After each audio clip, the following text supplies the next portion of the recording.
एक बात बताइए, आप शंकराचार्य हैं, अपने आप को कहते हैं, ठीक है कोई दिक्कत नहीं है, पर क्या आप अपने आप से ही तय करेंगे कि अब आपके हिसाब से तीन शंकराचार्य को किसी चीज में दिक्कत नहीं होती है?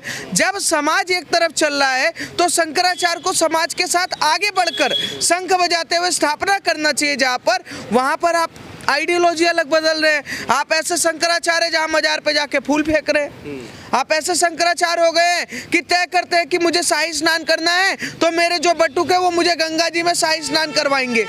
जब प्रथम शंकराचार्य लाखों मील चल सकते हैं स्थापना के लिए, तो आप क्या 10 कदम नहीं चल सकते थे? ये कौन से शंकराचार्य, कौन से संत होते हैं? संत तो मैं ये कहता हूँ, संत का तो जो स्वभाव होता है वो स्वाभाविक रूप से शांत होता है।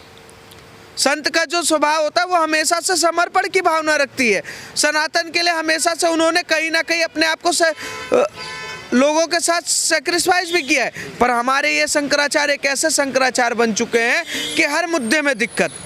योगी आदित्यनाथ से इतनी ज़्यादा दिक्कत है, कर्नाटक में क्यों नहीं दिक्कत होती इनको? बंगाल में क्यों दिक्कत नहीं होती इनको?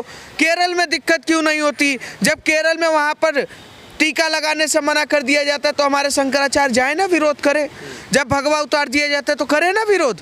लव जिहाद के लिए लड़े ना, क्यों नहीं लड़ रहे? गौ माता के लिए कह रहे हम राष्ट्र माता बनाएंगे, हम समर्थन करते हैं और हम कहते हैं कि हम आपके साथ हैं।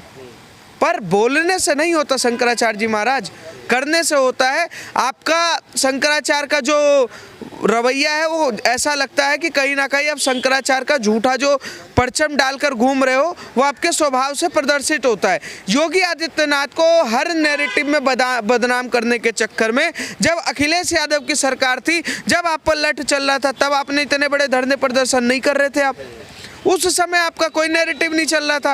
ये शंकराचार्य कहीं ना कहीं अपने आप को राजनीतिक रूप में ले आए, और राजनीतिक रोटी जब कोई संत सेकने लगता है ना, और वो भी इतने बड़े पद पे बैठने के बाद, तब ऐसा लगता है कि हमारे जो गुरु हैं वो कहीं ना कहीं दूसरे रास्ते पे भटक चुके हैं।